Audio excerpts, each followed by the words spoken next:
नमस्कार दोस्तों, स्वागत है आपके अपने प्रिय चैनल इस्माइल फैमिली में।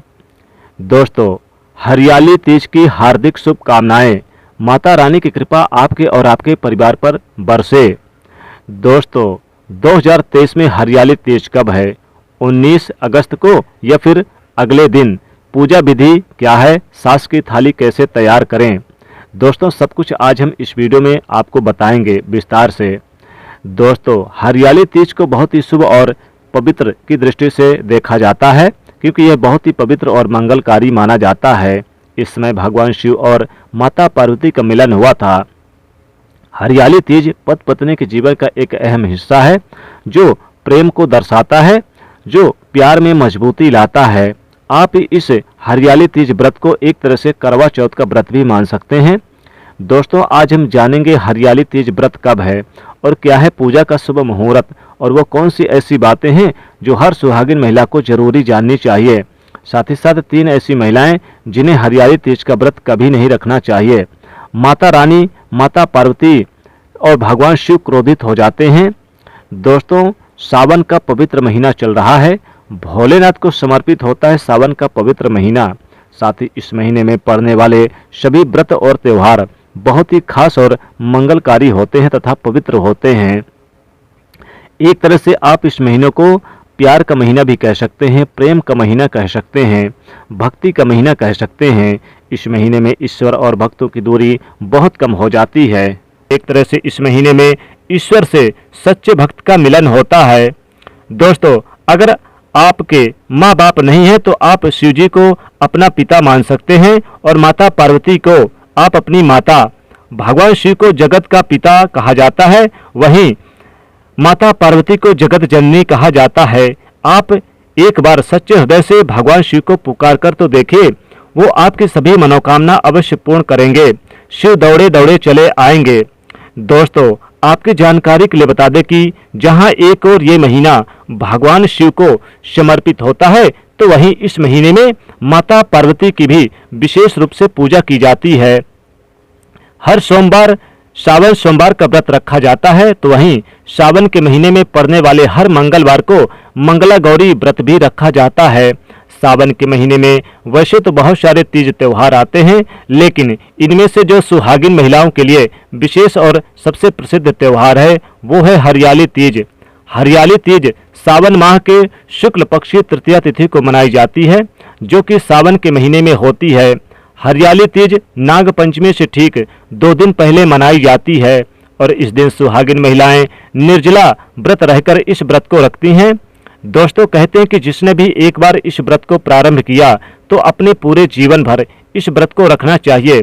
वैसे तो पति की आयु के लिए रखना चाहिए तथा धन सुख समृद्धि प्राप्त करने के लिए और कई व्रत आदि किए जाते हैं, लेकिन सावन में पड़ने वाले हरियाली तीज का व्रत बहुत ही कठिन होता है, क्योंकि इस समय गर्मी ज़्यादा पड़ती है और प्यास भी ज़्यादा लगती है। इसीलिए कुमारी कन्याएं तथा जिनका विवाह अभी अभी हुआ है, तो वो अपने पहले ही दिन अपने सामर्थ्य के अनुसार संकल्प लें। जैसे अगर आप फलाहार करना चाहती हैं तो आप फलाहार के लिए संकल्प लें, और अगर आप निर्जला व्रत रखना चाहती हैं तो आपको हमेशा ही निर्जला व्रत रखना चाहिए, क्योंकि निर्जला व्रत का संकल्प लेने के बाद तोड़ा नहीं जाता। इस व्रत के संपूर्ण होने के बाद ही तोड़ा जाता है। लेकिन जिनका सामर्थ्य नहीं है वो इस व्रत को फलाहार के साथ भी रख सकती हैं, या फिर पानी पीकर भी इस व्रत को रख सकती हैं। दोस्तों, आगे बढ़ने से पहले हमारे चैनल को सब्सक्राइब करके इस बेल आइकन को जरूर दबाइएगा। सच्चे दिल से कमेंट बॉक्स में लिखें ओम नमः शिवाय, माता पार्वती तेरी सदा जय हो, क्योंकि ये व्रत माता पार्वती से संबंधित है। 1 लाइक तो बनता है। दोस्तों, हरियाली तीज कब है और क्या है पूजा का शुभ मुहूर्त, आइए जानते हैं। हरियाली तीज तृतीया तिथि का आरंभ 18 अगस्त को रात्रि 8:01 से प्रारंभ होगा और 19 अगस्त को रात्रि 10:19 पर समाप्त हो जाएगी। उदया तिथि व्यापनी 19 अगस्त को ही यह हरियाली तीज मनाई जाएगी। दोस्तों, शुभ मुहूर्त पर ही पूजा पाठ करने से पति की आयु, घर में सुख समृद्धि, पत्नी का प्रेम और कई सारे लाभ मिलते हैं। दोस्तों, सबसे पहले जानते हैं पूजा विधि। तीज से एक दिन पहले सुहागिन महिलाएं मेहंदी लगाती हैं और तीज के दिन सुबह स्नान आदि करके श्रृंगार करके नए वस्त्र आभूषण पहनकर माता गौरी की पूजा करती हैं। मान्यता है कि इस दिन भगवान शिव ने माता पार्वती को अपनी पत्नी के रूप में स्वीकार किया था, इसलिए सुहागिन महिलाओं के लिए ये व्रत बहुत ही खास होता है। दोस्तों, ऐसे में जो तीज का व्रत रखना चाहती हैं उन्हें दिन भर तीज का व्रत रखकर शाम को प्रदोष काल में पूजा करके व्रत भी कथा पढ़नी चाहिए और सुननी चाहिए। इस दिन माता पार्वती को श्रृंगार के सभी 16 वस्तुएं अर्पित की जाती है। भोले बाबा की पूजा भी की जाती है, साथ ही भगवान गणेश जी की भी पूजा की जाती है। दोस्तों, इस दिन भगवान भोलेनाथ को गंगा जल, भांग, धतूरा, बेलपत्र सभी जो उनकी प्रिय वस्तुएं हैं जैसे कि कच्चा दूध, समी के पत्र, पंचामृत, शहद, घी आदि, मिश्री आदि, लौंग, इलायची आदि अर्पित किया जाता है। तो वहीं इस दिन माता पार्वती को सिंदूर का तिलक लगाकर लाल फूलों से गुथे हुए पुष्प की माला तथा श्रृंगार की जो भी चीजें हैं माता गौरी का श्रृंगार किया जाता है। श्रृंगार में माता रानी को मेहंदी भी अर्पित की जाती है। मां के हाथों में मेहंदी लगाई जाती है। शाम के समय विधिवत पूजा कर अपने पति के पैर छूकर प्रणाम करके उनका आशीर्वाद प्राप्त किया जाता है। दोस्तों, पूजा करते समय आप बायना जरूर निकालें, क्योंकि बायना निकाला जाता है जिसे सीधा भी कहते हैं, जिसमें श्रृंगार की सभी जरूरी वस्तुएं रखी जाती है। साथ ही पहनने के लिए साड़ी, सूट वगैरह या साथ में फल, मिठाई, भोजन, दक्षिणा भी रखी जाती है। जो भी आपके लिए सही लगता है उन्हें आप जरूर रखें।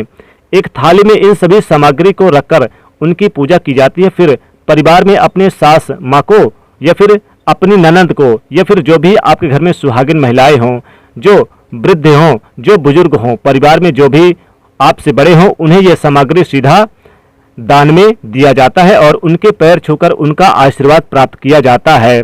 दोस्तों, इस दिन गाय माता को रोटी वगैरह या फिर जो भी आपके सामग्री आपने बनाई है उसे आप गाय माता को व्रत खोलने के बाद अवश्य खिलाएं। फिर उसके बाद आप अपना व्रत खोलें। दोस्तों, वैसे तो जिन लोगों ने निर्जला इस व्रत को रखा है तो उन्हें अगले दिन सुबह की पूजा करके सूर्य उदय के बाद ही अन्न ग्रहण करना चाहिए, और जो लोग 24 घंटे तक निर्जला नहीं रख पाती तो शाम की पूजा करने के बाद थोड़ा सा पानी या फिर दूध वगैरह गंगा जल ले सकते हैं। दोस्तों, अगर व्रत के दिन आपके परिवार में कोई भी सुहागिन महिला आपके पास न हो तो आप उनको दी जाने वाली जो भी सामग्री है आप उसे उठाकर रख दीजिए। साथ ही आप उनसे फोन पर बात करके या जैसे भी आप करना चाहते हैं उनसे आशीर्वाद अवश्य प्राप्त करें। दोस्तों, व्रत संपूर्ण होने के बाद जब भी आपके पास समय हो तब किसी भी सुहागिन महिला को श्रृंगार की वस्तुएं दान अवश्य करें। दोस्तों, सुहागिन महिला हमेशा इस बात का ध्यान रखें कि हरियाली तीज पर एकदम सफेद कपड़ा नहीं पहनना चाहिए और ना ही काला कपड़ा पहनना चाहिए, क्योंकि सफेद कपड़ा विधवा होने का रूप माना जाता है। सुहागिन महिलाओं को हरी हरी चूड़ियां ही पहनना चाहिए। हरा सूट, लाल सूट, गुलाबी सूट तथा रंग बिरंगी साड़ी पहनना चाहिए। पति का मान सम्मान करना चाहिए। पति को गाली नहीं देना चाहिए। भगवान शिव तथा तीनों लोगों को अपमान होता है। ऐसे में हरियाली तीज पर अगर आपका व्रत है तो ऐसे में भोजन को देखकर मन में कोई भी ऐसी लालसा न रखें जिससे कि आपका व्रत भंग हो जाए। व्रत हमेशा सच्चे भाव से ही रखना चाहिए। दोस्तों, आप जानते हैं वो ऐसी कौन सी 3 महिलाएं हैं जिन्हें हरियाली तीज का व्रत कभी नहीं रखना चाहिए। घोर पाप लगता है। माता पार्वती नाराज हो जाती हैं, पति की मृत्यु हो जाती है।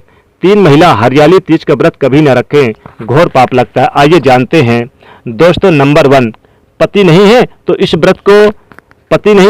व्रत का ढोंग क्यों। दोस्तों, ये व्रत अखंड सौभाग्यवती के लिए रखा जाता है। ऐसे में तलाकशुदा व्यक्ति को ये व्रत कतई नहीं रखना चाहिए। आपको बता दें कि माता पार्वती ने ये व्रत शिव को पाने के लिए व हमेशा उनके साथ रहने के लिए और उनकी लंबी आयु के लिए रखा था। ऐसे में हरियाली तीज ये दर्शाता है कि पति पत्नी दोनों एक दूसरे के पूरक माने जाते हैं। ऐसे में जब आपके पति से आपका तलाक हो गया तो आप इस व्रत को कतई न रखें। शास्त्र कहता है कि जो प्रेमी जोड़े एक दूसरे से दूर रहते हैं तो उन्हें पति पत्नी से संबंधित कोई भी धार्मिक कार्य में शामिल नहीं होना चाहिए, क्योंकि हरियाली तीज प्रेम को समर्पित है। ऐसे में जब आपका पति आपसे दूर रहे तो इस व्रत को कभी न रखें। दोस्तों, नंबर 2, हरियाली तीज पति पत्नी के प्रेम को बढ़ाता है। हरियाली तीज शादीशुदा महिलाओं के लिए बहुत अहम पर्व माना जाता है। लेकिन क्या आप जानते हैं, जो पति पत्नी एक दूसरे से नफरत करते हैं, झगड़ा आदि करते हैं, तो उन्हें इस व्रत को नहीं रखना चाहिए, क्योंकि ये व्रत प्रेम को समर्पित है। ऐसे में आप माता पार्वती और शिव का अपमान करते हैं। शास्त्र कहता है, जो पति पत्नी एक दूसरे से नफरत, झगड़े आदि करते हैं, तो उन्हें ऐसा कोई भी धार्मिक कार्य नहीं करना चाहिए जिससे मान सम्मान को ठेस पहुँचे। प्रेम संबंधों के अनुसार धार्मिक कार्य में सफल, यानी धार्मिक कार्य वगैरह में शामिल भी नहीं होना चाहिए और सफल भी नहीं होता है। जिस प्रेमी जोड़े में अति प्रेम हो, ऐसे लोगों को ईश्वर भी अलग नहीं करता और इनकी पूजा स्वीकार करता है। दोस्तों, नंबर 3, हरियाली तीज का व्रत पति की लंबी आयु के लिए रखा जाता है। दोस्तों, ये बात तो आप जानते हैं कि माता पार्वती और महादेव ने 7 फेरे लिए थे, तभी तो इस बंधन में बंधे थे। इसलिए साथ ही क्या आप ये भी जानते हैं कि जो प्रेमी जोड़े बगैर 7 फेरे लिए साथ में रह रहे होते हैं, तो उन्हें ना ही हरियाली तीज का व्रत रखना चाहिए और ना ही करवा चौथ का व्रत। ऐसे में पति के लिए कई ऐसे व्रत हैं जो उन्हें नहीं रखना चाहिए, क्योंकि आपने शास्त्रों के अनुसार विवाह नहीं किया, यानी कि आपने 7 फेरे नहीं लिए।